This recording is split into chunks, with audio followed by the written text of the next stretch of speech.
इउटिसि आरो बड'लेण्ड बे सोदोबा मा जिनिस इउटि सोदोबा मा जिनिस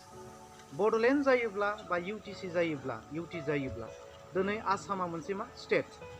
आसामा स्टेट जानाय लोगो लोगोनो बेयाव मा थायो बिभिन्न जातिफ्रा थायो नङा होमबा दा बिभिन्न जातिया मा जायो मोनसे स्टेट जायोब्ला इउटिसि जायोब्ला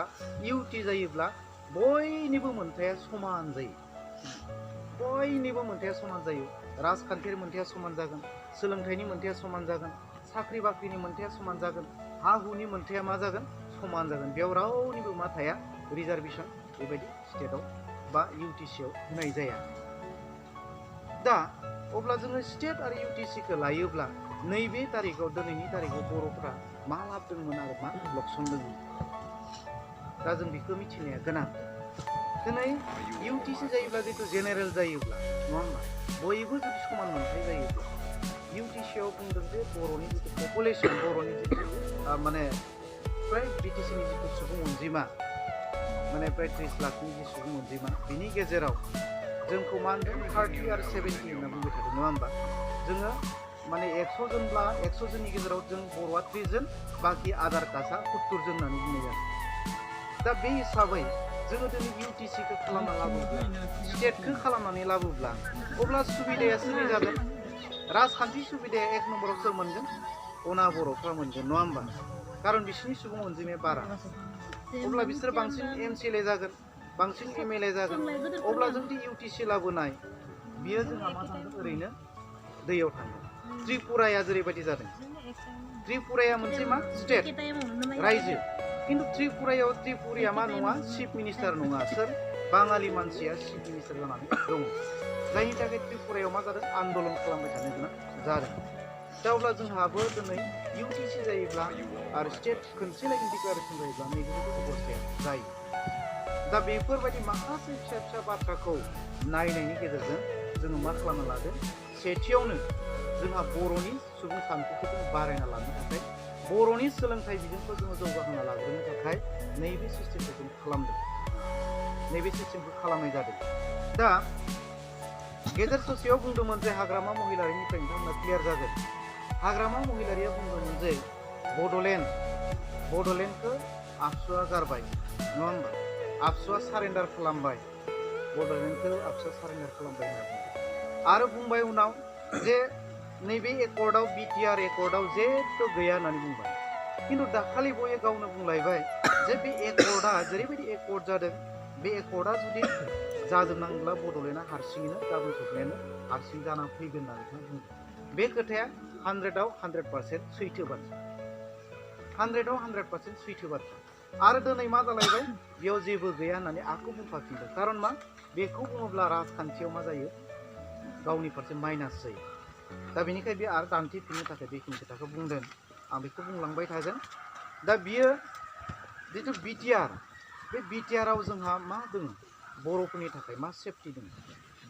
दा बिटिआरआव ओरैबायदि जोंनि जे हानि मोन्थाय दिनै 1986 मायथाइयाव उपेन्द्रनाथ ब्रह्मआ जेब्ला रौतायाव प्रेसिडेन्ट जाबाय बिनिफ्राय 1987 मायथाइनिफ्राय जितु बर'नि मुभमेन्टआ जागायजेनबाय दा बै समाव बड'फाया मा होनदोंमोन 92टा माने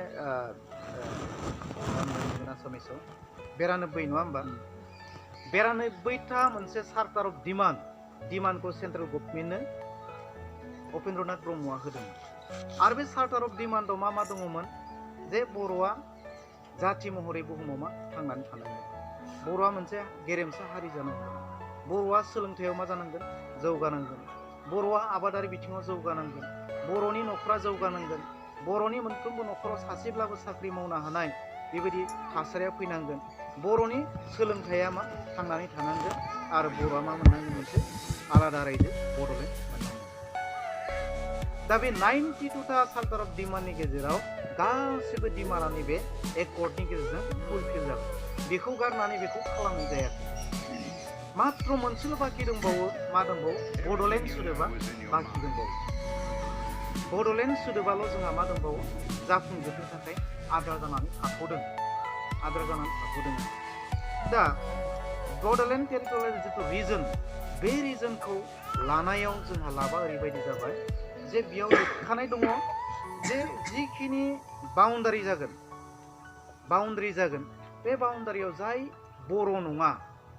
जायखिनि जायगाया बाउन्डारियाव मा बर' गामि गैखाया माने गुबुन गामिसो दङ बे गुबुन गामियावनो हमनानै लानायाव मुसलमान गामि बे मुस्लिमनि गामियाव खावसेया जोंनियाव हाबदोंमोन खावसेया ओरै जानानै दंमोन बे गामिखौ फुरा दानख'जोबनाय जागोन आरो नैबे बाउन्डारिनि ओरैहाय बर' दङमोन बे बर'खौ मा खालामनाय जागोन बिथिं एबाराव सोनाय जागोन दा अब्ला जिखिनिया बर' जागामोन बेखौ दानख'योब्ला अब्लाना जोंहा मा जागोन गुबुन हारिया खमायगोन नङा होमबा आरो जिखिनिया जोंनियाव बिटिसिनि टाइमाव बर'आ हाबाखैमोन बे बर'आ जोंनिया हाबोब्ला मा जागोन बर'नि अनजिमाया बारिगोन दा अब्ला जोंहा नैबे बिटिआराव मा जागोन बर'खौ जिहेतु बुंबाय थादोंमोन 30 आरो 70 होननानै जों मा जाहैगोन 50% जोंहा बर'फोर जाहैगोन माने 57% जोंहा बर'फ्रा नैबे बिटिआराव जाहैगोन आरो बे माबोरै जाहैगोन नैथिंखौ दानख'बाय ओजों मा खालामगोन जिखिनि बर' जायफ्रा बिटिसिनि समाव हाबाखैमोन नैबे गहपुरफ्रा हाबाखैमोन नैबे धेमाजिफ्रा हाबहैयाखैमोन दा बेखिनि जिनिसखौ सोनो थाखाय मा खालामनाय जादों बेयाव लानाय जादों दा गोबां कुइसन जादों गोबां मानसिया बुंदों जे नैबे बिटिआरावबो जों माने ओरै जायगाया थालांबाय होननानै बुंबाय थादों बिटिसिजोंनो समान जाबाय होननानै बुंदों नाथाय बेयाव रोखा लिरनाय दङ जे बिटिसिनि समायाव पार्लियामेन्ट जितु एसेम्ब्लि एमसिएलएआ जोंहा मात्र 40 जनल' गेलेनो मोनोमोन 40 जनल' सिट दङमोन नैबे बिटिआराव जोंहा गासै बेसेबां फैखो 60 जन एमसिएलए जासिगोन 40 जनमोन आरो 20 जन एमसिएलए बारायबावबाय बिटिआराव बिटिसिआव 40 जनमोन दायो बिटिआराव 60 जन जाबाय बा 20 जन बारायबाय दायो जितु 40 जन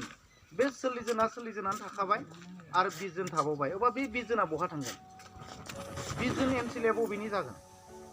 जि जायगाथिं मा खालामगोन बारायलांगोन बे जायगाया मा जागोन एमसिएलए जागोन अब्ला जोंनि बाउन्डारिया मा जागोन बारिनाय जागोन आरो बेयाव लिरनाय जादों रौतानिफ्राय ओरै हलंगिसिम बानासुर राजा लामा बानायनाय जागोन बानासुरनि राजा लामा रौतानिफ्राय एकदम हलंगिसिम माने बानासुर मोनसे मा राजा लामा बानायगोन मानो जोङो बिटिआरनि बाहेराव मानो राजा लामा बानायो जोंथ' बिटिआरनि बाहेराव राजा लामा बानायो थारमाने बियो मा बिटिआराव हाबगोन बबेसिम माबासिम हलंगिसिम हाबगोन दा बेयाव बुंदों माइनावस्रि आरो हलंगि मोननै मा जागोन जोंहा डिस्ट्रिक्ट जाबावगोन मोननै डिस्ट्रिक्ट जाबावगोन जोंनिया उनियाव आरो डिस्ट्रिक्टआ गावबावगोन जोंहा भेरगाव डिस्ट्रिक्ट जागोन दायो उदालगुरि डिस्ट्रिक्टनि बाक्सायावबो गावगोन बेबादि गावबावगोन जोंहा डिस्ट्रिक्टआ दा आरो जों मा जागोन मोननै डिस्ट्रिक्ट गोदानै डिस्ट्रिक्ट बारायनाय जागोन जेराव हा गोदानाव गोबां जोंहा मा दं बर' गामिफोर दङ बे बर' गामिफ्रा नैबे बिटिआराव हाबफैगोन दायो जिहेतु 40टा सिट जाबाय बे इलेक्सना नैबे मास मोनथामनि उनावनो एप्रिल दानावनो मा जाग्रोगोन नैबे बिटिसिनि इलेक्सना जाग्रोगोन 40टा सिटनि इलेक्सना जाग्रोगोन ओइथिंनिया कारन 6 मासनि गेजेरावसो मा खालामनाय जागोन बाउन्डारिखौ थिक खालामनानै साबमिट खालामनानै बाउन्डारि जागोन जेथिया बाउन्डारिया थिक जाबाय 6 मासनि उनाव इलेक्सना बिथांमोननिया जागोन जोंनिया जाग्रोगोन बिनि उनाव बे माबाया इलेक्सना ओरैनो ओजोंनिया जागोन आरो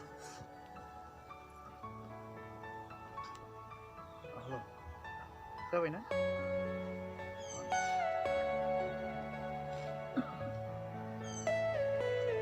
बेनिफ्राय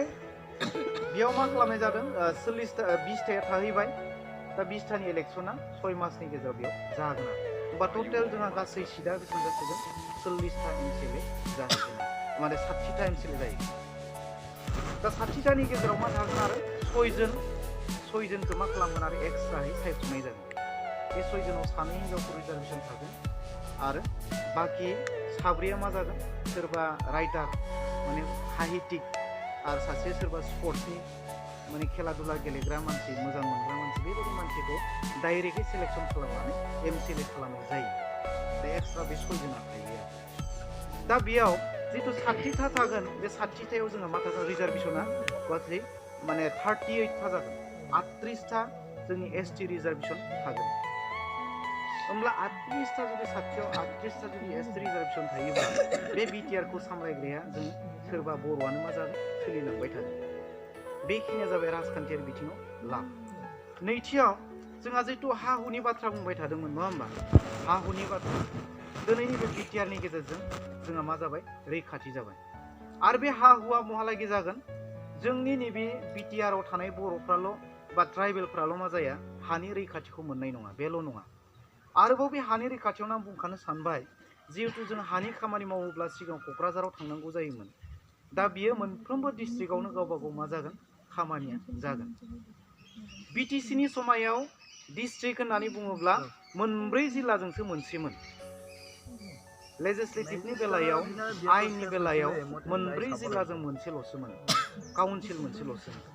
खिन्थु नै बिटिआरआव मा जाबाय मोनब्रै जेसेबां डिस्ट्रिक्ट जागोन गावबा गाव डिस्ट्रिक्टआवनो हानि खामानिफोरखौ मा खालामगोन मावनाय जागोन दा बे मोनसे जोंनि थाखाय सुबिदा जों क'क्राझाराव थांलायलायनांगौनि गोनांथि जानाय नङा दा हानि मोनथाया जोंनि बिटिआरनि बर'फ्राथ' रैखाथि थाखागोनानो बेनि अनगायैबो जायफोरा बिटिआरआव हाबनाय नंला सारा आसामावथ' गोबां बर'फोर दङ नङा होमबा कार्बि आंलंनि थाखाय मा जासिगोन नैबे एकर्डनि गेजेरजों एसटि हिल जाबाय बिथांमोननि हायाखौ रावबो बायनो फाननो बिदि खालामनो हाला कार्बि आंलंआव थानाय बर'फ्राबो बिथांमोनाबो मा खालामनो हासिगोन इलेक्सन गेलेनो हागोन इलेक्सनाव बाहागो मोनसिगोन आरो बिथांमोननि थाखायबो मा बेबायदि सरकारनिफ्राय फान्ड हरनाय जागोन बिनिफ्राय ओजों थाबोनाय जिखिनि माने माबाया थाबोसिगोन जिहेतु गलाघाटफ्रा थाबोयो मिसिं काउन्सिलाव माखासे हाबनानै थाबोयो जों सनितपुर ओजों साइडथिं आरो बेखिनि थाबोनाय जायगाफ्रा बर'फोरा मा जागोन बर' अट'नमास वेलफेयार काउन्सिल मोनसे जागोन जोंनि जे दाबायदि जितु बिटिसि काउन्सिल बेबायदि बिथांमोननि मोनसे मा जासिगोन काउन्सिल जागोन आरो बे काउन्सिलावबो मा जागोन माखासे एमसिएलएफ्रा गेलेनानै सासे चिफ जानानै बिथांमोनाबो गावसोरनि जेसेबां बर' गामि बेखौ बिथांमोना मा खालामनो हागोन दैदेननायनि खाबुखौ मोनगोन कार्बि आंलं थाबाय आरो बिदिनो बेंगलाव दोङो आरो गुवाहाटियाव दोङो गुबुन गुबुन जायगायाव जोंहा मा बर'फोर दङ आबा बे बर'फोरा जेरावखि थाया मानो गासैबो मा मोनगोन हानि मोनथाया रैखाथि जागोन नैथियाव मानि रैखाथि जागोन जोंनि रावनि रैखाथि जागोन बिथांमोना बेयाव फरायदोंब्लाबो बर'नि देबनागिरि हांखोजों मा सरकारि अफिसफोराव एप्लिकेसन होनो हानाय मोनथाय बिथांमोना मोनबाय खारन सारा आसामावनो बर'नि रावा मा जाखो नैथि राव जानानै थाबाय नैथि राव अब्ला जोंनि बर'नि रावा मा जाखो थांनानै थासिगोन नङा होमबा जेरावखिब्लाबो बर'फ्रा बाहायनो हासिगोन दा बेनिफ्राय मा जादों बिटिआरनि गेजेरजों बै बर'फोरखौ मा खालामनाय जागोन नायहरनाय जागोन नैबेनिफ्रायनो बिथांमोनखौबो मा खालामगोन नायहरनाय जागोन बिथांमोनखौ आलादा गारबोनाय जानाय दा बेखौ नायनो थाखाय मा थागोन जोंनि बिटिआरनिफ्राय सासे आरोबाव चिफ एक्जिकिउटिभ इन्जिनियार माबा अफिसार बे अफिसारजों लोगोसे मा थागोन बे काउन्सिलनि मानसि थाबाय जोंनि थाबाय आरो स्टेटनि गभर्नमेन्टनि मा थागोन बेयाव जयेन्टनि मोनसे कमिटि थागोन आरो बे कमिटियानो बै लाबोनाय काउन्सिलनि बर'फोरनि थाखाय नायनाय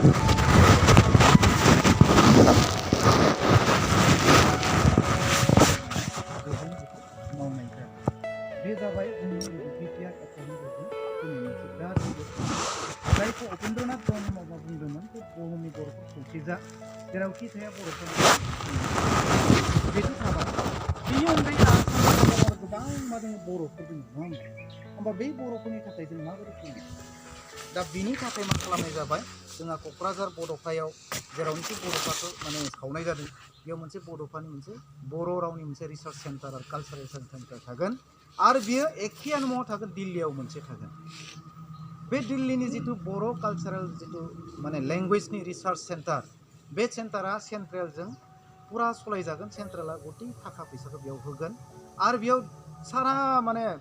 भारतनि बर'फ्रा भारतनि बाहेरनि बर'फ्रा फैनानै बेयाव बर' रावनि सोमोन्दै बर' हारिमुनि सोमोन्दै बेयाव मा खालामगोन माने रिसार्च खालामगोन सावरायलायगोन बे हिसाबै जों सारा बर'नि बुहुमनि बर'फ्रा मा जानो हाबाय बे अफिसनि गेजेरजों खौसेथि जोङो थानो हासिगोन दा हिसाबै जोंहा बर'आ त्रिपुरायाव थाब्लाबो बांलादेशआव थाब्लाबो नेपालाव थाब्लाबो जेराव थाब्लाबो जोंहा बर'फ्रा मा सोमोन्दोआ थाज्लायबाय आरो सोमोन्दोआ थाज्लायबाय जितु उपेन्द्रनाथ ब्रह्मनि सिमां बियो मोगथां जाबाय आरो नैबे एकर्डनि गेजेरजों दा बे मोनसे बिराद गिदिर एचिभमेन्ट जोंनि बर'फोरनि थाखाय दा बेयो थांबाय दा बेनि उनाव जितु एकर्ड बे एकर्डआव सोर बाहागो लादोंमोन बे एकर्डआव सोर बाहागो लादोंमोन दिनै बेखौ मिथिनायाबो गोनां दा बेयाव रोखायै होदों सोर बाहागो लादों आं फरायना होनो नागिरदों सोर साइन होनाय बेयाव रोखा साइन होनाया दंखायो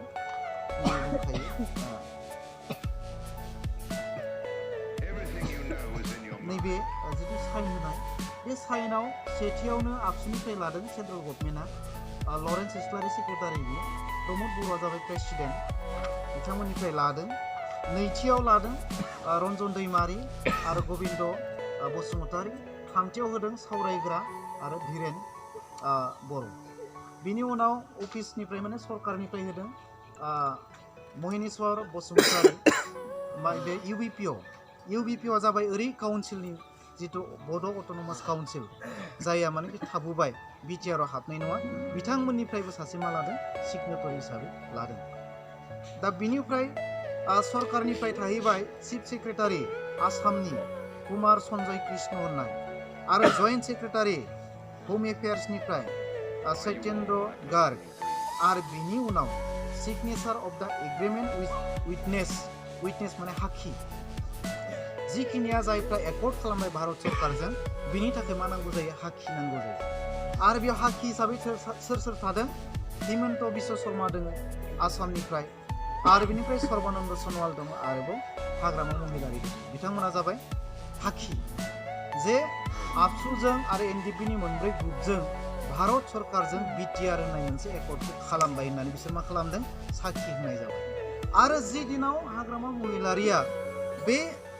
एकर्डखौ साखि होबाय बे दिनावनो बिथाङा बेखौबो बुंनाय जाबाय जे बिटिसि सोदोबा बा बिटिसि जिथु बिएलजिजों सुक्ति खालामदोंमोन बियो दिनैनो जोब्बाय होननानै बियो मा खालामनाय जादों फोसावफानाय जादों बियो मास मोनथामसिम थांबावसिगोन मास मोनथामा जोबनाय लोगो लोगोनो बिटिसि सोदोबा आरो जोंनि गेजेराव थाबावनाय नंला बिटिसि सरकाराबो बायसिगोन बिनि उनाव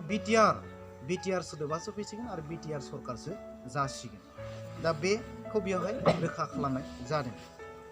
दा बे बिटिआरनि गेजेरजों जायफ्रा एकर्ड खालामबाय एनडिपिफ्रा दिनै माखासेया खायफा बुजिदों खायफा बुजियाखै गोनो गोथो जालायदों केडार्सफोरनि गेजेराव नङा होमबा नाथाय बेयाव स्पष्ट लिरदों जायफ्रा एकर्ड खालामबाय हाग्रा बंग्रायाव थाबाय बिथांमोननि थांना थानायनि जिथु बेबस्था बे बेबस्थानि थाखाय सरकारा मा खालामगोन दायित्व लागोन होननानै बेयाव लिरदों माबादि दायित्व लागोन गासैबोथ' साख्रि मावनो हानाय बिसोरनि गेजेरावबो केपासिटि गैला नङा होमबा बयगा गैला आर्मि पुलिस जानो हानाय माखासेया बयग गैला जायफ्रा आर्मि पुलिस जानो हानाय बयग थाबाय बिथांमोना आर्मि पुलिसखौ मावनो हागोन आरो जायफ्रा बयग गैला बिथांमोननि थाखाय सरकारा मा खालामगोन माखासे स्किमफोर जायफोर स्किमनि गेजेरजों ट्रेनिं होनानै बिसोरखौ मा खालामगोन थांनानै थानो हानाय बेबस्थाखौ सरकारा खालामनानै होगोन बे सरकारनिफ्राय मोननायाथ' बेलेग बाथ्रा बेनि अनगायैबो जेरै पल्ट्रि फार्म अमा फिसिनायनि दाउ फिसिनायनि बेबायदि माखासे स्किमफोरखौ बिथांमोननो मा खालामगोन साफा साफा हमनानै होगोन जायनि गेजेरजों बिथांमोना गावनि न'खरखौ गावनि जिउखौ मा खालामनो हायो दैदेनलांनो हायो बेखौ सरकारा दायित्व लागोन दा बेनि अनगायै आरो माखासे जिखुनु बर'नि सेंग्रा सिख्लाफोर बिसोरलाय मा जागोन नङा होमबा दा बेयाव बेखौबो क्लियार लिरदों बेयाव माने रोखा लिरनानै होदों आं बेखौ फरायना होनो नागिरदों जे मा बाथ्रा लिरदों जों बर' सेंग्राफोरनि थाखाय बर' सेंग्रा सिख्लाफोरनि थाखाय आरो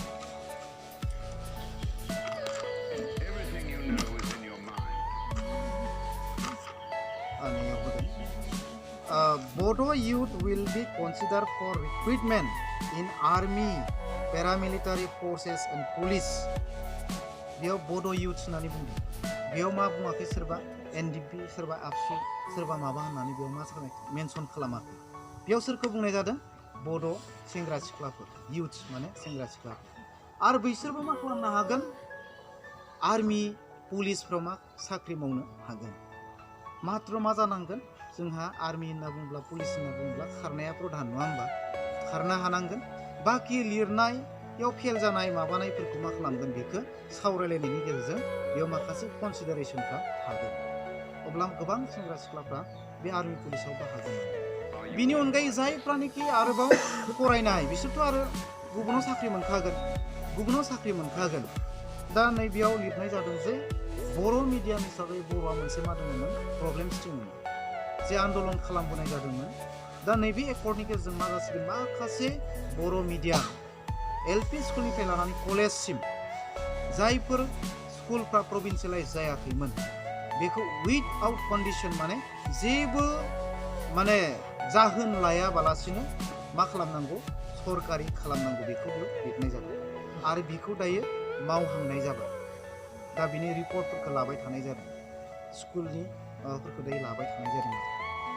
दा बियो जागोन होमब्ला बेयाव गोबां जोंनि सेंग्रा सिख्लाफ्रा जायफ्रानि स्कुलफ्राव दङमोन बिथांमोना मास्टरनि जिथु साख्रि बेखौबो मोननो हासिगोन आरो बर' मिडियाम हिसाबै जोंहा थांनानै थासिगोन बिनिफ्राय जों आन्दलन खालामदोंमोन जे जोंहा बिजाबा टाइमाव सफैया जोंनि माने स्कुलखौ नायनो थाखाय मा गैया जोंहा मोनसे आलादा मावख'खुलि गैया बिनि थाखाय सेपारेट डाइरेक्टर जायखौ होनना बुंदोंमोन आसामासो जोंनो नायोमोन दा बेखौ जोङो दिनै मोनबाय बर'फ्रा सेपारेट डाइरेक्टरखौ नैबेनि गेजेरजों मोनबाय आरो जोंहा आसामाव सोनारनो गोनां गैला जोंहा बर'फ्रा एक्सट्रा मोनसे मा थाबाय बर' मिडियामखौ नायनो हानाय मोनसे आफाद थाबाय आरो जे एलपि स्कुलनिफ्राय लानानै जेसेबां हाइ स्कुलसिम जेसेबां दङ बे गासैखौ जोंहा नायनो हानाय गावनि एक्सट्रा मोनसे मा थासिगोन आफाद थासिगोन मावखुलि थासिगोन अब्ला बर' रावा मा आरो थैनाय नंला बर' रावा थैनाय नंला बर'नि स्कुला आरो थैनाय नंला दा मोनसे बिराद गिदिर बेनिफ्राय जोंहा मा फैबाय जोंहा हुम पावार जोंखौ सामलायनाया मोनसे बिराद गिदिर गोनांथि नङा होमबा जेब्ला जों बिटिसि सुक्ति खालामदोंमोन बिटिसि सुक्तियाव जोंहा हुम पावारनि एसेबो गोहो गैयामोन डिसिआ जोंनि आखायाव थायामोन एसपि पुलिसा जोंनि आखायाव थायामोन नाथाय नैबे बिटिआर एकर्डनि गेजेरजों जों मोनसे एकर्ड खालामनानै लाबोनाय जादों जे जोंनि नैबे बिटिआरनि गेजेराव जितु आसामाव सासे आइजि थायो जेनेरेल इन्सपेक्टर पुलिसनि जेनेरेल इन्सपेक्टर थायो आरो डिआइजिबो थायो नाथाय जोंहा बिटिआरआव गैयामोन बा बिटिसिआव गैयामोन दिनै बेखौ जों मोननो हाबाय सासे जोंहा मा थासिगोन बिटिआरआव सासे डिआइजि थासिगोन डिपुटि इन्सपेक्टर अफ जेनेरेल पुलिसफोरनि हेड जोंनिया सासे थागोन आरो बेखौ बिटिआरनि एकर्डनि अखानायैनो मा खालामनाय जाबाय एकर्डआव होनाय बादियै सासे आइजो मानसिखौ मा खालामनाय जाबाय बेयाव एपइन्टमेन्ट खालामनाय जाबाय भायलेट बरुवा होननाय सासे आइजो मानसिखौ जोंनि बिटिआरनि थाखाय डिआइजि महरै मा खालामनो हरनाय जाबाय एपइन्टमेन्ट होनाय जाबाय दा एपइन्टमेन्टखौ सोर होगोन स्टेट एबा आसाम सरकारा होगोन खिन्थु बेखौ खामानियाव बाहायगोन सोर जों बाहायगोन दरमा सरमा जेसेबां दङ बेखौ आसाम सरकारा होनांगोन बिसोरनो खिन्थु बिथांमोनखौ जों खामानियाव बाहायगोना जों बिटिआरआसो सामलायगोन जोंनि मथेसो बिसोरो सोलिनांगोन जुदि जों बिथांमोनखौ साबजायाखैब्ला जोंनि मावनाय बादि जुदि जायाखैब्ला जोङो बिथांमोनखौ मा खालामनो हायो ट्रेन्सफार जों बिथांमोनखौ हरफाफिननो हायो बिनि सोलाय जोङो जाय जोंनि बहाबा जुदि आसामाव भारतनि बबेबा मोनसे खनायाव जुदि बर' मानसि दङब्ला जों बिथांखौ बे बिबानाव जों बिख'नानै लाबोनो हायो जोंहा बे मोनसे गोहोखौ मोनबाय दा बे हिसाबै जोंनि सायाव बिथांमोना मा थासिगोन गिनाय थासिगोन गावसोरनि गोसो बायदि बिसोरो मावनो हानाय नंला खारन पावारा जोंनि आखायाव दं जोंहा डिसिनि पावार गैयामोन डिसिआ स्टेटजों थोंजों सामलायजायोमोन रावबो डिसिखौ जोंनि माने दैदेनगिरिफ्रा सावरायलायनानै बिदि बेबस्था लानो हायामोन आरो डिसिआबो जोंनि माखासे दायित्वखौ मावनाय खाबुखौ मोनामोन दा बेनिखायनो डिसिफ्रा जेबो खामानि मावामोन नाथाय दिनै बिटिआरनि गेजेरजों मा जाबाय डिसिनो फुल पावार होनाय जादों डिसिनो फुल पावार होनाय जादों आरो डिसिखौबो जोंनि सायाव फुल पावार होनाय जादों जे डिसिखौबो जोङो नायनो हायो बेबो जुदि जोंनि लुबैनाय बायदि खालामाखैबा जोंनि इच्छा बायदि जुदि जायाखैबा बिथांखौबो जोङो मा खालामनो हायो सोलायनो हायो बे जोंहा पावार दं आरोबाव डिसिआबो मा दङ जे जिखिनि सरकारनि फान्ड फैदों बे फान्डखौ इउटिलाइज खालामदोंना खालामाखै बे डिसिनि सायाव सोनारगोन आरो डिसिआ बेखौ मास मोनथामनि गेजेराव मा खालामनांगोन रिपर्ट होबाय थानांगोन मास मोनथामनि गेजेरावनो बिथांमोना रिपर्ट खालामनानै होनांगोन जिखिनि सरकारनि माखासे सा सुबिदाफोर फैगोन बेखौ डिसिआ नायनो गोनां जागोन अब्ला बे जाबाय जोंनि हुम पावारनि सायाव बिटिआरनि गेजेरजों मोननाय मोनसे पावार दा बेनिफ्राय जोङो मोनसे नायदो दिनै गोबाङा नंबां जाबां ओरैनो बुंलाबाय थादों जे बिटिआरआव जेबो गैया होननानै बुंदों खिन्थु हाग्रामा महिलारि बिथाङा गावनो बुंबाय जे बिटिआरआ ओरैबायदि मोनसे सुक्ति जाय सुक्तिनि गेजेरजों गाबोन सप्ताया मा जागोन बड'लेण्डआ गावनो गाव जागोन आरो जों राजा लामायाव आन्दलन खालामनायखौ दोनथ'दों राजा लामायाव थांनानै आन्दलन खालामनायखौ जोङो दोनथ'बाय जोंनि जे आन्दलन बे मा जाबाय दायो राजखान्थियारि आन्दलन जोङो मन्त्रि एमएलए नि गेजेरजोंनो बड'लेण्डखौ माने 10-15 बोसोरनि गेजेराव जोङो थिग खालामना लानांगोन सरकाराव फैनायनि उनाव दा बेखौ थिग खालामना लानांगोन दा बिटिआरआ ओरैबायदि बुस्थु आसाम सरकारा आसामा दिनै स्टेट मोननाया बेसेबां बोसोर जाखो 70 बोसोर जाबाय आसामा स्टेट महर मोननाया 70 बोसोर जाबाय आसाम बायदि आरो गोबां स्टेट दङ तेलेंगानायानो जों झारखन्डआनो जादों जियानो जादों बिसोरबो माने सोरबा माने 20 बोसोर जाबाय सोरबा 30 बोसोर जाबाय सोरबा 60 बोसोर जाबाय सोरबा 50 बोसोर जाबाय खिन्थु जोङो आसामाव 70 बोसोर जाबाय स्टेट मोननाया दायो बिटिआरआ आसामनि 70 बोसोरजों मा जादों समान सानसेयावनो मोनफैदों समान डेभेलपजों सानसेयावनो मोननो हादों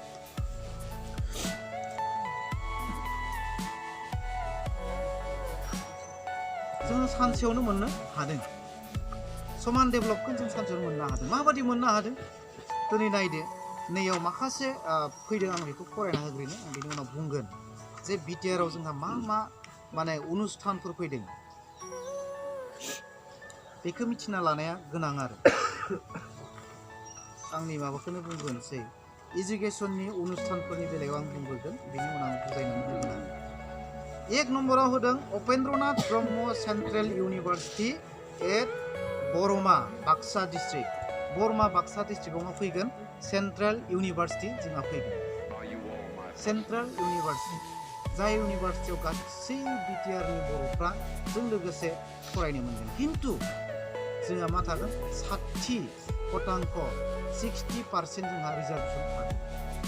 ट्राइबेला बेयाव 60% थागोन बाखि 40 जना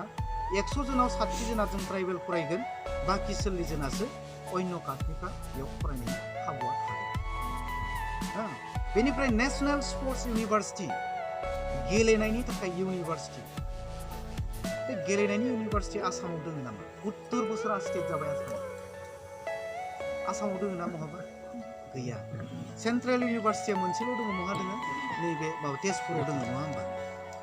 70 बोसोरनि गेजेराव खिन्थु जोङो सानसेयावनो मा खालामनो हादों स्पर्ट्स इउनिभार्सिटि बिसोरनाव गैया जोंनियाव खिन्थु बिटिआरआव फैदों बेनिफ्राय sport authority of India central Udalguri Baksa Chirang Udalguri Baksa चिराङाव मा जागोन माने साइ जिथु क'क्राझाराव साइ दङ नङा होमबा क'क्राझाराव मोनसे दङ साइ जेराव स्पर्ट्सनि मा जायो सोलोंथाइया जायो गेलेनायनि सोलोंथाइया जायो जोङो बे साइआ मोनफ्रोम डिस्ट्रिक्टआव मोनसे मोनसे जागोन बेनिफ्राय इन्स्टिट्युट अफ लाइभलिहुड मेनेजमेन्ट जोंनि टंलायाव मोनसे मा जागोन थांना थानायनि थाखाय बोरै जों थांना थानांगौ बिनि थाखाय ट्रेनिं माने माबायदि थांना थानाय जेरै पल्ट्रि फार्मनि ट्रेनिं पिगारिनि ट्रेनिं नङा होमबा बेयो जाबाय थांना थानायनि मोनसे बेबस्था स्किल डेभेलपमेन्ट गावबा गाव थांना थानायनि थाखाय माबा मोनसे ट्रेनिं होनांगौ बे ट्रेनिंखौ जों बेयाव मोनगोन आरो बेनिफ्राय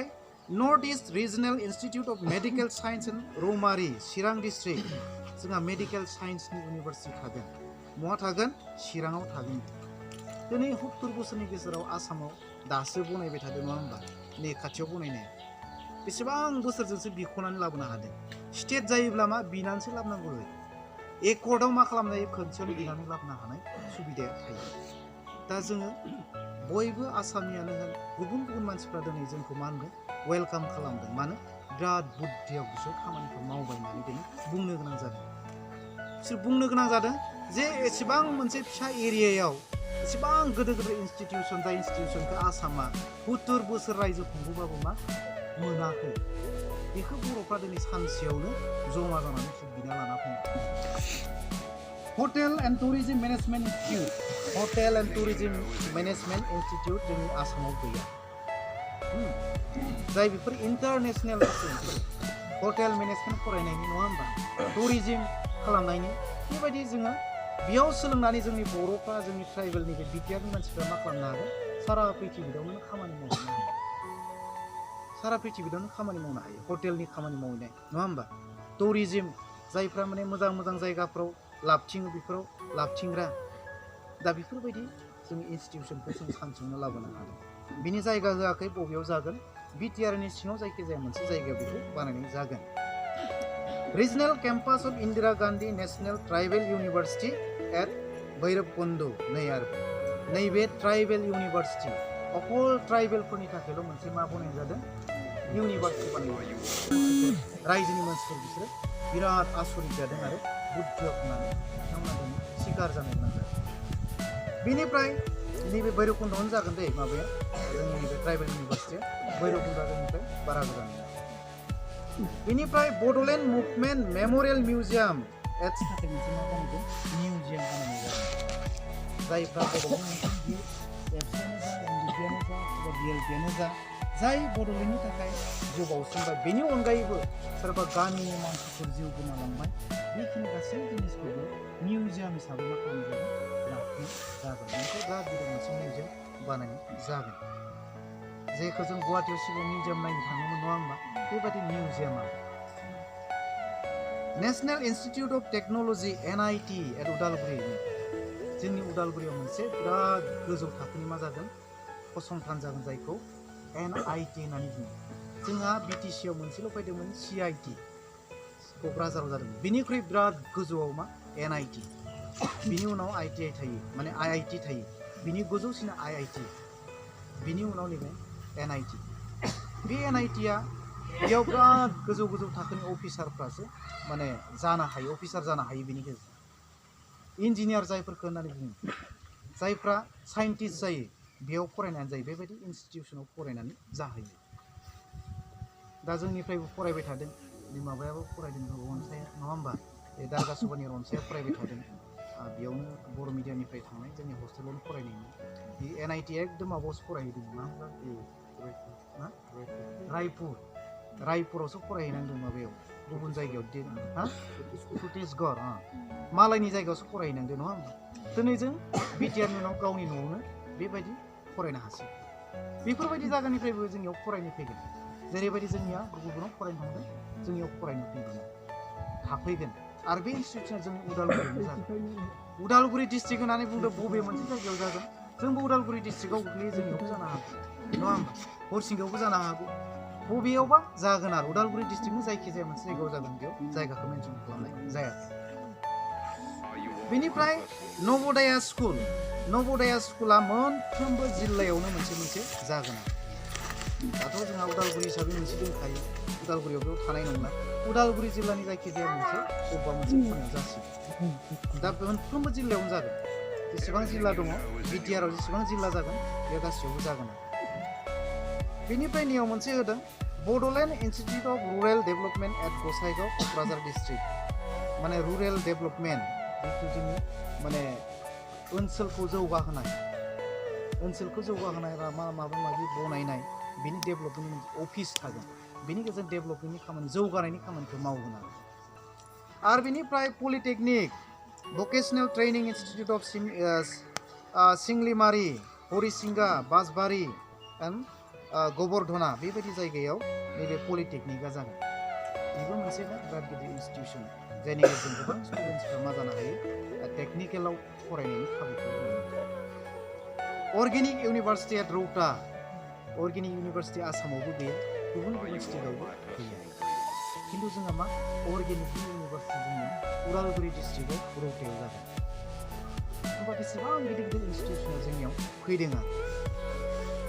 दा बेनिफ्राय भेटेनारि कलेज हस्पिटाल एट कुमरिकाटा नैबे कुमरिकाटायाव भेटेनारि कलेज थागोन आरो माने हस्पिटालबो थागोन बिराद गिदिर भेटेनारि बेयाव जोंनि सोरबा जुदि भेटेनारियाव फरायनोब्ला भेटेनारिनि डक्टर जानोब्ला माबा माबि जानोब्ला बेयाव फरायहैनो हासिगोन। जोङो बिटिआरनि बाहेरायाव आसामाव थांनानै फरायनो दरखार जोंहा बिटिआरावनो जाजोबखासिगोन बिटिआरावनो फरायनो हासिगोन। Institute of paramedical and nursing science नै पेरामेडिकेल आरो नार्सिंबो जोङो फरायनो थाखाय गुबुन जायगायाव थांनांगौ जायोमोन नार्स फरायनो थाखायबो जोङो गुबुनाव थांनांगौ दरखार गैला जोंहा गावनि जायगायावनो जासिगोन बिटिआरनि सिङावनो फरायनायनि खाबुखौ मोनगोन। बेनिफ्राय नैबे प्रभिन्सियेलाइजेसन आं दायो बुंबाय college of music and fine arts at क'क्राझाराव मोनसे मा जागोन कलेज जागोन माने कलेज जोंनि बर'नि हारिमुखौ फोरोंनाय मिउजिक फोरोंनाय दामनाय देनाय फोरोंनाय आरो मोसानायखौ फोरोंनायनि मोनसे कलेज जागोन। दायो जोंहा बिनि कलेजआ माबायावनो सोलिबाय थाथ'दों बड'लेण्ड इउनिभार्सिटियावनो बियो कर्सआ सोलिबाय थादों देग्लायनिफ्राय स्टार्ट जादों MA फरायनायनि खाबुखौ मोनबाय बेयावबो जोङो मा जानो हासिगोन लेक्सारार जानो हासिगोन बेयावबो जोङो फरायनानै माने साख्रि मावनो हासिगोन बे कलेजाव आरो मिउजिक दामनाय देनायनि मोसानायनि अब्ला जोंनि बर'नि दामनाय देनाया मा जासिगोन थांनानै थासिगोन दा जेरैबायदि भारत नाट्यम बिनि मोनसे मा दङ स्कुल कलेज दङ थिग बेबायदिनो नैबेबो जोंनिया एखे कलेज बर'नि दामनाय देनायनि मोनसे कलेज आरो मोसानायनि कलेज नैबे जाबाय नैखौ नांथ'ला नैबे फिसा फिसा बुस्थु बियो नैबे गिदिर गिदिरखौ आं फरायनोसै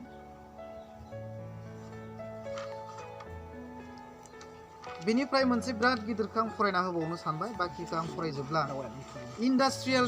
माने इन्डास्ट्रियेल माखासे फेक्टरि गायसननाय जागोन आरो बे फेक्टरिफोरनि गेजेराव बयनिख्रुइबो गोसोखांथाव फेक्टरिया जाबाय रेल दाबा बनायनाय फेक्टरिखौ बिटिआरआव बानायनाय जागोन दिनै स्टेटआव आसामाव बहाबा रेल दाबानि फेक्टरि दं नामा जोंनि आसामावथ' गैया बबेबा बबेबा स्टेटआव दं नामा गैया नङा होमबा भारतबर्षनि खोब खम स्टेटआवसो रेलवे दाबानि इन्डास्ट्रिया दं रेलवे दाबा बिराद गिदिर मोनसे एरिया नांगोन अब्ला बेयाव गोबां जोंनि बर'फ्रा ट्राइबेल हारिनि मानसिफ्रा मा होनो साख्रिफोरखौ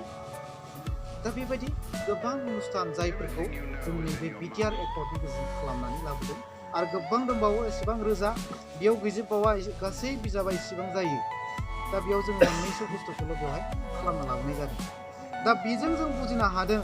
जे जायफोरखौ आसाम सरकारा 70 बोसोर जानानै दिनै बेबायदि फसंथानखौ लाबोनानै लानो हायाखै नाथाय दिनै बिटिआरआ सानसेयावनो एकर्ड खालामनानै बेखिनि जिनिसखौ जोङो मोगथाङाव लानानै फैनो हादों अब्ला जोंहा गथै इनफ्रास्ट्राक्चार जों नितु मोनसे जाथि महरै गसंनानै थानाय जाथि दानाय बे गासैबो जोंहा दायो जाजोबनानै फैबाय दा बेखौ जोङो मोगथां महर होनानै लानानै जोंहा दायो बिबान दं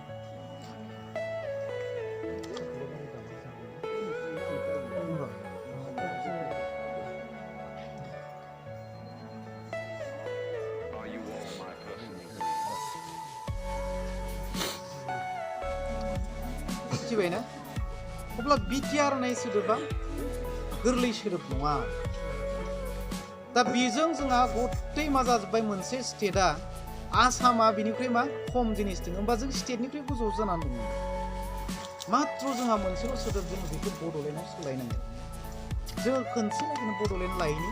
बा मुंखौ लानायनिबा इउटिसिखौ लानायनिबा नैबेबायदि बुस्थुआ बेयाव फैया बे बड'लेण्डल'सो फोसावनाय जागौमोन जों उनाव बेफोरखौ बिनानै मोनबा मोनबाय मोनाबा थाबाय जेरै दा आसामा गैया मोनाखै नङा होनबा मोनाखै दायो ओरैबायदि जोंहा डेभेलपमेन्टनि जिथु खामानि बे जोंहा जानानै फैबाय दा बेखायनो जोङो बुंदों जे बिएसि सुक्तिनि समायाव जे सानसुमा खुंगुर बिथाङा आबसुनि आफादगिरिमोन उरखावग्राया नेहाथारिमोन बिथांमोना बिएसि सुक्तिखौ खालामदोंमोन दा बिएसि सुक्ति खालामनानै सुइ खालामनानै आबसुआ आन्दलन खालामालासिनो थादों नामा दिनै बुंनो नागिरनायनि बाथ्राखौ आं बुंनो नागिरदों जे आबसुआ सारेन्डार खालामबाय आन्दलन खालामलानो होननानै आखाइ थिखांबाय नङा होमबा सिगनेसार होबाय आरो बिसोर मा खालामनो हाला आन्दलन खालामनो हाला होननानै जिहेतु मानसिफ्रा बुंदों सानसुमाया आबसुनि प्रेसिडेन्टमोन बियो बिएसि सुक्ति खालामदोंमोन उरखावग्राया सेक्रेटारिमोन बिसोर बिएसिनि सुक्ति खालामदोंमोन बिनि उनावनोथ' मा जादों बिटिसिनि आन्दलना जादों नङा होमबा खिन्थु बिटिसियाव जोङो मा खालामाखै सुइ होआखैमोन दायो दिनै आरोबाव जोङो सुइ होदों आबसुआ मानि थाखाय सुइ होदों कारन दङ कारना जाहैबाय जि एनडिएफबि जाय एनडिएफबि मोनसे मुभमेन्ट हाग्रानिफ्राय फैनानै बिसोर मोनसे जायगायाव थादों माखासे हाग्रायाव थादों आरो माखासेया जेलाव दङमोन रन्जना जेलाव थाबाय बिदि बिदायमोननि आरोबाव फेरेंगा सावरायग्रा मोना हाग्रायाव थाबाय आरोबाव गबिन्दआ जाबाय घेरेना जाबाय माबायाव थाबाय केम्पआव थाबाय दा बिथांमोननि जिथु एनडिएफबिनि जिथु लक्ष्य बे लक्ष्य आन्दलननि जिथु थांखि बियो दिनै मा लासै लासै गोमानायनि लामायाव फैबाय मानो बिदि गोमानायनि लामायाव फैखो दिनै बिसोर जि थांखि बेयाव सहैयालासिनो गावजों गाव गावस्रा गावस्रि जानानै मा जाबायमोन आन्दलन खालामनो हानायनि बेयाव स्कप गैलामोन अब्ला जोङो सानदों आबसुआ जे बिथांमोननि जे सेक्रिफाइस आरो जोंनि रायजो राजानि जिथु सेक्रिफाइस बियो ओरैनो गोमानानै थांसिगोन नामा बियो ओरैनो गोमानानै थांसिगोन नामा दा बेनिखायनो जों बेखौ ओरैनो गोमानानै थांहोनो हानाय नङा बेखौ जोङो सावरायनानै ज' खालामनानै जों जेरैखि जायाबाबो मोनसे एकर्डनि गेजेरजों बर'नि थामोनथाखौ जों रैखाथि खालामना लाखिनांगोन दा बेखौ साननानै सेन्ट्रेल सरकारजों अहरह नांथाबनानै आबसुआ मा खालामदों बे सुक्तिखौ खालामदों आरो आबसुनिफ्राय बेयाव प्रथम सिगनेसारखौ भारत सरकारा लादों। भारत सरकारा लादों। लानायनि कारना बेनो जे सुक्तियाव मा जानांगौ सान्ति फैनांगौ। आबसुखौ खावलायदों नोंसोर जेरैखिबाबो सान्तिखौ खालामनांसिगोन। नाथाय जों आन्दलनखौ दोनथ'बाय होननानै बुङाखै। जोंनि आल्टिमेट गलआ जोंनि थांखिया मा बड'लेण्ड। बड'लेण्डआनो जोंनि थांखि। नाथाय जों मोनसेखौल' दोनथ'नाय जादों। माखौ दोनथ'दों? जोङो राजा लामायाव आन्दलन खालामनायखौ दोनथ'नाय जाबाय। राजा लामायाव आन्दलन खालामनायखौ जों दोनथ'बाय। दिनैनिफ्राय जों राजा लामायाव आन्दलन खालामनाय नंला। जोङो मा खालामसिगोन? राजखान्थियारि आन्दलनावसो थांसिगोन। दा बिटिआरआव मा जासिगोन दायो? बाउन्डारिफ्रा सोलाय सोल' जागोन 2026 सनाव। 2026 सनाव बाउन्डारिफ्रा सोलाय सोल' जागोन। दायो जोंहा मा जादोंमोन? जिथु एमपिया जोंहा बिटिसिनि आन्दाराव सासेल' गोग्लैयोमोन नङा होमबा? क'क्राझारावल'सो गोग्लैयोमोन। आरो बे एमपियाबो मा क'क्राझार माने बिटिसिनि बाउन्डारियाव खावसे आरो बाखि बाउन्डारिया बिटिसिनि बाहेरावबो गोग्लैहैयोमोन। जायनि थाखाय जोङो मा जादों? देरहानो बिराद गोब्राब जायोमोन। नाथाय 2026 सननिफ्राय मा जासिगोन? जिखिनि बिटिआरनि बाउन्डारि जाबाय बे बिटिआरनि बाउन्डारिनि सिङावल'सो मा जागोन? एमपिया जागोन। जोंहा बिटिआरआव एबाराव सानै एमपि मोनसिगोन। बे आरो एमपिया मा जागोन? जोंनि रिजार्भेसन जागोन। जोंनि एसटिनि रिजार्भेसन जागोन। अब्ला जोंहा सानै बर' एमपि बोसोरफ्रोमबो मा जागोन? थांबाय थासिगोन। आरो बिनिफ्राय मा जागोन? सासे जोङो रायजो सभायाव जों दैखांनानै लानो हागोन। अब्ला जों साथाम माने गोजौआव दैखांहरनो हागोन। बिनिफ्राय एमएलएनि जिथु बाउन्डारि, एमएलएनि बाउन्डारियाबो नै कालाइगावफोरनिया मा जायोमोन? माखासेया खावसेया बिटिसिआव गोग्लैयो, खावसेया मायाव गोग्लैयो? माने दरंआवसो गोग्लैहैयोमोन सासे एमएलएनि आन्दाराव। नाथाय 2026 सननिफ्राय बिटिआरनि सिङावसो जिखिनि एमएलए बे बिटिआरनि सिङावनो थागोन। जिखिनिया आसाम माने बिटिआरनि बाहेराव बे बिथिं गावगोन। माने ज' बुजाब्ला आरो एक्सट्रा जासिगोन। अब्ला बे हिसाबै जोंहा दायो जेनेबा 10 जन एमएलए जों मोनबाय थायोमोन। बे एमएलएआ माने 16 जनसिम जोंहा एमएलए मोनहैयो। दा 16 जन जुदि एमएलए मोनहैयोब्ला 16 जननिबो जों बारा मोनहैयोब्ला अब्ला जों मा जागोन? मोनसे समाव जों बिटिआरखौथ' सलायबाय। बिटिआरखौ सलायनायनि अनगायैबो मा जागोन? जोङो स्टेटआवबो चिफ मिनिस्टार जाहैनो हागौ। नङाब्ला जों स्टेटखौबो मा खालामनो हागोन? सलायनायनि मोनसे खाबुबो थाहैगोन। दा बे मोनसे जोंनि मोनसे पावार। आरोबाव मोनसे गोहोआ जाहैबाय बिटिआरआव जोंहा बिटिसिआव मा गैयामोन? गाव बाजेट खालामनो हायामोन। गावनो बाजेट खालामनो हानाय मोन्थाय गैयामोन। दायो जोंहा मा फैगौ? बिटिआरआव गावनो बाजेट खालामनो हासिगोन। जे इडुकेसननि थाखाय एसेबां बाजेट, एग्रिकालसारनि थाखाय एसेबां बाजेट, बेबादि बाजेट खालामनानै जोङो स्टेट सरकारनो मा खालामनो हासिगोन? दैथायहरनो हासिगोन। अब्ला जोङो स्टेटनिफ्रायबो फैसा मोनगोन आरो सेन्ट्रेलनिफ्रायबो जोंहा मा जागोन? माखासे फान्डफ्रा फैगोन। अब्ला जों मोननै साइडनिफ्राय मा जागोन? फान्डखौ मोनगोन। अब्ला जोङो बिटिआर हिसाबै बिटिआरनि रायजो राजाफोरनि थाखाय बियो जोबोद मोनसे गनायथाव आरो मोजां मोनसे एकर्ड आरो मोजां मोनसे एकर्ड। दा बेखायनो गोबां मानसिफ्रा बेखौनो बुजिनानैब्लाबो बेले बेजे जादों। जोंहा फैसा हिसाबै 1500 कौटिखौ हरग्रोगोन। मास मोनथामनि बोसोरथामनि थाखाय 1500 कौटिखौ हरग्रोगोन। आरो बेनि उनाव जोंहा गुबुन जालांगोन। दायो बोसोरथामाव आरो माखासे जिथु इनफ्रास्ट्राक्चारफोर जायफ्राव बेयाव मेनसन खालामबाय बेफोरखौ लुफुंनो थाखाय सेन्ट्रेला एक्सट्रायै मा खालामगोन? माने थाखा फैसाखौ हरगोन। जाय बिल्डिंफोर बनायनांगोन, जि स्कुल कलेजनि बाथ्रा बुंबाय बेखौ बानायनांगोन। बेखौ बानायनो थाखाय एक्सट्रायै माखासे फान्डफोरखौ हरगोन। दा बेयो जाबाय फान्डनि बाथ्रा बा फैसानि बाथ्रा। दा बिनिखाय बिटिआर बे एकर्डखौ लानानै जोंनि मानसिफ्रा गोनो गोथो जानो नाङा। आरो सोरबाफोर माबाफोर जुदि बुजियाखैब्ला बुजिनानै लानो हागोन, सोंनो हागोन। दा बेयाव माखासेया गोबां बिब्रिबां बाथ्राफोरखौ बुंदों। दा बियो बड'लेण्डखौ नांला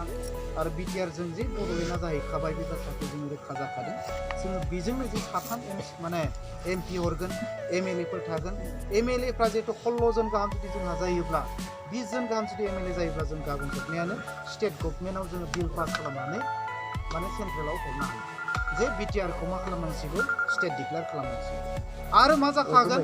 अलरेडि स्टेटआ जोंखौ दैदेननो बागोन। मानो थाखाय? बिसोरहा जोंनियाव जेबो राइटआनो गैया। जोंहा बरन्स जोंहा स्कुल कलेज दंखायो, इउनिभार्सिटि दंखायो। बिसोरो जोंनियाव मा खालामनो हाया? आखाइ होनो हाया। पुलिसखौबो जुदि दैदेननो हालाब्ला नङा होमबा? डिसिखौबो दैदेननो हालाब्ला आरो जेबो फान्डखौनो जुदि बाहायनो हायाबा अब्ला स्टेटआ जोंखौ लाबाय थानाय नङा। बिसोरखौ हगारनानै होस्रादो। बिसोरखौ एक्सट्रा जोंनिफ्राय एक्सट्रा खालामनानै एक्सट्रा दोना बिसोरबो मा माने बुंनो गोनां बाध्य जादों दा अब्ला बे जाबाय मोनसे बिटिआर बे बिटिआरआ जाबाय जोंनि बर' रायजो राजाया 100 बोसोर माने थांना थानाय जिथु सिमां उपेन्द्रनाथ ब्रह्मनि सिमां बियो दिनै मोगथाङाव फैबाय आरो मात्र मोनसेल' सिमां दङ जोंहा बे जाबाय मा बड'लेण्ड आरो बेखौ जोङो मोगथाङाव जुदि थाबैनो जुदि रायजो राजाया नुनो लुबैदोंब्ला दा बेखौनो साननांगोन बेखौनो थिरांथा लानांगोन जाय मानसिफ्रा दिनै हाग्रा बंग्रानिफ्राय ओंखारबोबाय रायजो राजानि लुबैनायखौ रायजो राजाया खावलायदोंमोन जे नोंसोर खौसे जा रायजो राजाया खावलायदोंमोन नोंसोर सान्थि सुक्ति खालामदो बे खोथाखौ बिथांमोना लाबाय आबसुनि खावलायनायखौबो लाबाय रायजो राजानि खावलायनायखौबो लाबाय लानानै दिनै बिथांमोना बयबो खौसेयाव फैनानै सुक्ति खालामबाय दा सुक्ति खालामनायनि उनाव जिथु डिजाइन मडेलिटि खालामबाय बिथांमोना एकर्ड खालामनानै लाबोबाय बे एकर्ड खालामनायाव